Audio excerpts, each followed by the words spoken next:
Bonjour. Ce cours-ci est consacré aux techniques d'analyse de la réponse anticorps. Il s'agit d'une introduction car nous verrons les techniques usuelles en travaux pratiques ainsi que leur interprétation. La première question quand on utilise un test, c'est de savoir à quoi il sert et quel est le type de prélèvement qui est approprié. Donc on a en immunologie, un premier principe, c'est de vérifier que l'immunité fonctionne bien, et donc on parle d'analyse globale, par exemple, doser un taux d'immunoglobuline, ou faire une numération formule sanguine. Chez le veau, par exemple, il peut être intéressant de doser les immunoglobulines pour s'assurer qu'il a bien bu le colostrum de sa mère. Ensuite, on a des techniques de diagnostic ou de dépistage dites directes, c'est-à-dire qu'on va chercher directement l'agent en cause, le microbe, soit parce qu'on cherche un gène par PCR, soit en immuno parce qu'on cherche un antigène qui lui est caractéristique. L'intérêt, c'est que si le test est positif, eh bien ça prouve l'infection. L'inconvénient, c'est que le prélèvement doit être choisi en fonction du microbe et que quelquefois il est difficilement accessible. Alors, du coup, on a aussi des techniques dites indirectes qui vont chercher non pas le microbe mais les traces de son passage, et la plus évidente en immuno, ce sont les anticorps. Donc il y a de très nombreuses techniques et on appelle ça sérologique parce que le plus souvent on utilise le sérum, mais d'autres prélèvements peuvent convenir. En revanche, il y a une difficulté d'interprétation avec des risques de faux positifs et faux négatifs parce que la réponse anticorps n'est pas forcément contemporaine de l'infection. Donc il faut, lorsqu'on interprète, tenir compte déjà de l'objectif. Est-ce qu'on veut faire un diagnostic, c'est-à-dire identifier la cause d'une maladie, ou un dépistage, c'est-à-dire rechercher une infection sans qu'il y ait de symptômes. Et puis tenir compte des risques d'erreur liés à la physiopathologie de chaque agent. Donc, technique sérologique dit technique sur sérum, même si j'ai dit qu'on pouvait faire autrement. Le sérum est préférable au plasma, il est plus stable et a un taux relatif d'anticorps par rapport aux autres protéines supérieur à celui du plasma. Donc on aura soit un sérum sur un animal en clientèle, soit un antisérum à analyser si on a la réponse d'un animal qu'on a immunisé comme on l'a vu précédemment. Donc on a parlé des techniques directes et indirectes. Ensuite, il y a une terminologie de techniques qu'on peut regrouper en 3 catégories. Les techniques primaires consistent à observer directement la production de complexes antigènes-anticorps.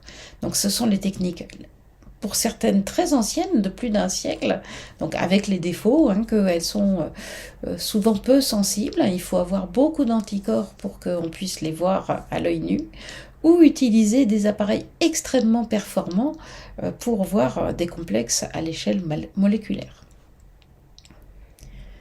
On a ensuite des techniques dites secondaires qui ont permis de faire une amplification pour détecter des quantités plus faibles et surtout des quantités pertinentes d'anticorps puisqu'on va observer leur fonction biologique après formation du complexe avec l'antigène. Et enfin, les techniques tertiaires sont celles qui sont vraiment de loin les plus développées actuellement. Elles utilisent un artifice qui est d'avoir ce qu'on appelle un conjugué, je vais vous décrire ce que c'est, pour détecter la présence de l'élément recherché, soit antigène, soit anticorps. Donc, qu'est-ce que c'est qu'un conjugué ? Eh bien, c'est une molécule artificielle créée au laboratoire pour associer un élément détectable qui va pouvoir être observé, par exemple parce qu'il est coloré, et un élément de reconnaissance qui va se fixer sur ce qu'on cherche. Donc si on cherche un antigène, on peut utiliser un anticorps. Si on cherche un anticorps, un antigène, voilà. Donc Attention que ces techniques, elles ont elles nécessitent d'utiliser un support parce qu'on va ainsi pouvoir séparer les formes libres qui ne sont pas celles qu'on recherche et les formes complexées qui vont se coller sur le support. Donc tous ces petits schémas qui sont là sont des schémas qui permettent de comprendre comment un test est conçu et on va les travailler en travaux pratiques.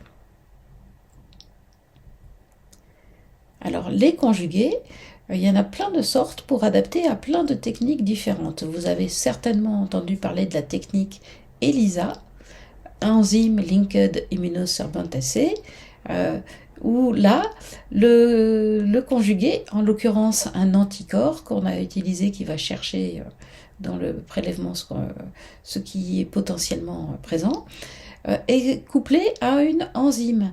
Et donc, en rajoutant le substrat de l'enzyme, on obtiendra une réaction colorée proportionnelle à la quantité d'enzymes et donc de conjugués, et donc de ce qu'on cherche. On a aussi des techniques avec des fluorochromes, donc c'est le même principe, mais là, la coloration est liée à l'élément fluorescent qui a été collé sur l'élément de reconnaissance. Des techniques utilisant des radioisotopes, bon, évidemment un peu plus délicates à utiliser mais extrêmement sensibles, et enfin des techniques très astucieuses qui utilisent ce qu'on appelle un colloïde d'or, qui donne une coloration tout de suite à l'anticorps sur lequel on l'a collé. Donc la première question, c'est comment détecter, mais aussi ensuite, est-ce qu'on a besoin de quantifier cette réaction? Donc on a plusieurs niveaux de quantification. Le premier, c'est de ne pas en faire et de se contenter d'un résultat qualitatif, il y a ou il n'y a pas ce qu'on cherche, positif, négatif. Donc c'est bien plus pratique, ça permet de construire des tests rapides, par exemple ce que vous connaissez tous, des techniques de coloration sur bandelette. Et c'est très souvent suffisant si la quantité n'est pas un élément de pertinent ni pour le diagnostic, ni pour le pronostic. Alors, souvent ça ne suffit pas, donc on va utiliser des techniques dites semi-quantitatives dans lesquelles on va avoir un ordre de grandeur. Donc ça peut être intéressant pour comparer, par exemple en disant on va considérer qu'un individu est positif que s'il est au-dessus d'un certain seuil, d'un contrôle, ou alors pour voir l'évolution à différents temps, voir est-ce que par exemple la réponse anticorps a augmenté chez cet animal. Donc c'est un ordre de grandeur, ce qui veut dire que c'est une astuce dépendante de la technique qu'on peut faire en général en mesurant des colorations et en faisant un rapport entre la coloration du témoin et celle de l'échantillon. C'est ce qu'on appelle faire un index. Donc ça c'est assez simple, ces mesures chiffrées. On n'a pas toujours des mesures chiffrées. Donc dans ce cas-là, on peut faire une petite astuce qui est de faire un titrage. C'est-à-dire qu'on va utiliser une technique qualitative avec un résultat en plus ou en moins, mais à plusieurs dilutions. Donc le titre, par convention, est l'inverse de la dernière dilution qui donne un résultat positif. Enfin, il y a des questions médicales pour lesquelles il faut un résultat chiffré quantitatif dans un système référencé, par exemple si on fait un dosage d'hormones. Et donc là, ça voudra dire qu'il faudra avoir ce qu'on appelle une gamme étalon avec des valeurs connues auxquelles on pourra comparer le prélèvement qu'on analyse. Donc cette diapo dans le cours sert juste d'illustration, on va l'étudier en travaux pratiques. Comment faire pour interpréter la valeur d'un prélèvement en fonction des témoins qui sont fournis par le fabricant et des seuils auxquels on va définir qu'un animal est positif ou négatif. Donc vous avez là une courbe ELISA standard qui vous montre que la coloration augmente en fonction de la quantité d'anticorps et qu'on va définir quand est-ce qu'un animal est négatif s'il dépasse une quantité d'anticorps faible mais qu'on considère comme non attribuable à une infection en cours, ou alors quand est-ce qu'il est positif. Alors, quelques éléments pour réfléchir et acquérir une certaine gymnastique intellectuelle par rapport à ces techniques. Voici une technique un peu ancienne, la fixation du complément, qui est donc une technique secondaire, utilisant comme révélateur le fait que le complément a des capacités hémolytiques. Donc je vous fais sur ce petit schéma, je décompose. Voici à gauche le cas d'un animal séronégatif, il n'a pas d'anticorps, mais on a mis l'antigène qui a été fourni par le fabricant du test. Et à droite, vous avez un animal séropositif, donc l'antigène du test s'est couplé aux anticorps qui étaient présents dans le sérum de l'animal.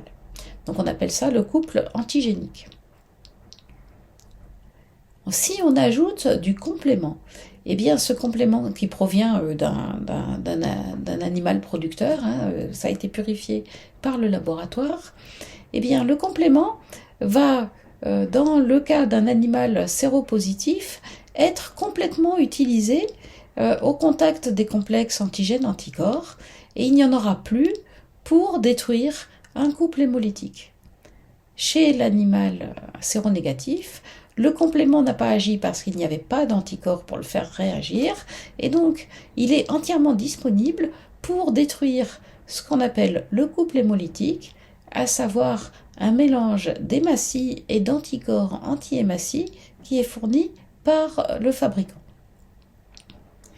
Donc dans le cas de l'animal séronégatif, le puits devient tout rouge puisque les hématies ont libéré leur hémoglobine. Dans le puits d'un animal séropositif, les hématies ne sont pas lysées, donc elles tombent bien gentiment, elles sedimentent dans le puits, ce qui donne un petit point positif. C'est facile comme moyen mnémotechnique. Alors après cette technique qui était sophistiquée, mais pour obtenir avant même qu'on invente l'ELISA, là je passe carrément aux technologies modernes avec les robots d'analyse et un exemple qui est la technologie Luminex. Donc là, on va on va ajouter au prélèvement de l'individu à tester des petites billes colorées, donc là, la bille rose 1, sur lequel a été collé un élément qui va capturer dans le prélèvement ce qu'on cherche. Donc on cherche 3, et par exemple une cytokine, une hormone, et on a mis un anticorps contre cette cytokine ou cette hormone fixé sur la bille. Ensuite, on ajoute le conjugué 4 avec le fluorochrome 5 et ça va donner une coloration. Alors, je ne détaille pas sur le système 5, 6, 7. En fait, il s'agit de systèmes d'amplification pour qu'il y ait encore plus de couleurs par rapport à ce qu'on a pu mettre comme conjugué fixé sur le 3. Alors, ce qui est très intéressant avec ce système, c'est que, en fait, on peut faire plusieurs analyses en même temps, en ajoutant plusieurs types de billes, des billes 1 avec un anticorps contre une hormone 1, des billes 2 avec un anticorps contre une hormone 2, etc., etc. Et donc, chaque bille va récupérer ce qu'elle cherche, et on pourra ensuite analyser bille par bille si elle a capturé quelque chose ou pas. Pourquoi ? Parce que chaque bille a un code couleur. Donc le lecteur va en même temps analyser la couleur de la bille et la fluorescence qu'elle dégage. Et donc ça permet de dire la bille 1 a couplé quelque chose, la bille 2 n'a rien détecté, etc., etc.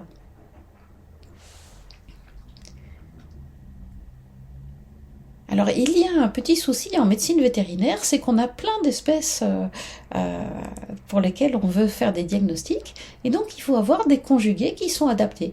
Un conjugué capable de détecter des immunoglobulines de chien, un conjugué capable de détecter des immunoglobulines de chat, puisqu'elles ne sont pas tout à fait pareilles. Donc, ces histoires de différence des immunoglobulines, on en avait parlé dans le cours sur la structure des immunoglobulines précédemment. Alors comment faire ? Eh bien, la technique classique, c'est que si on veut un conjugué contre des immunoglobulines de chat, on va purifier ces immunoglobulines à partir d'un chat, les injecter à un lapin. Comme il y a ces différences vont être reconnues, eh bien, on va avoir un anticorps de lapin anti-partie constante de l'immunoglobuline de chat. Et c'est ça qu'on va coupler avec une enzyme pour faire par exemple un conjugué utilisable en ELISA pour détecter des anticorps de chat. Alors, c'est extrêmement fiable de faire ces conjugués, mais vous voyez bien que ça, économiquement et éthiquement, c'est pas toujours idéal. Donc il y a une autre alternative qui est la protéine A. Et tout un tas de protéines du même groupe de protéines microbiennes qui sont capables de fixer des immunoglobulines. Donc, la protéine A été identifiée au départ comme une protéine de la paroi des staphylocoques qui avait la propriété de fixer les immunoglobulines, mais d'une façon qui n'était pas fonctionnelle pour l'individu. Parce qu'elles ne se fixent pas sur un antigène, donc elles ne s'activent pas, elles sont juste collées sur la paroi de la bactérie, ce qui permet même à la bactérie de se cacher, si on peut dire, derrière, et donc de rendre moins accessible sa membrane à d'autres anticorps qui reconnaîtraient des antigènes. Donc c'est un élément de virulence. Ce qui fait que, en récupérant cette protéine A dans des cultures de bactéries, eh bien, on peut s'en servir pour fixer des immunoglobulines. C'est une alternative pour fabriquer des conjugués. On va coupler l'enzyme sur de la protéine A. Alors ça marche un peu moins bien, ça marche différemment selon les espèces, selon les isotypes, et ce qui fait qu'on en a produit des variants mutants qui ont un peu plus de capacité à fixer tel ou tel isotype. Donc ces protéines A et de tout ce groupe sont très utilisées en chromatographie d'affinité pour purifier des immunoglobulines à partir, par exemple, d'un animal immunisé pour obtenir les anticorps qui nous intéressent pour des applications de diagnostic ou de thérapie. Voilà, fin de ce cours.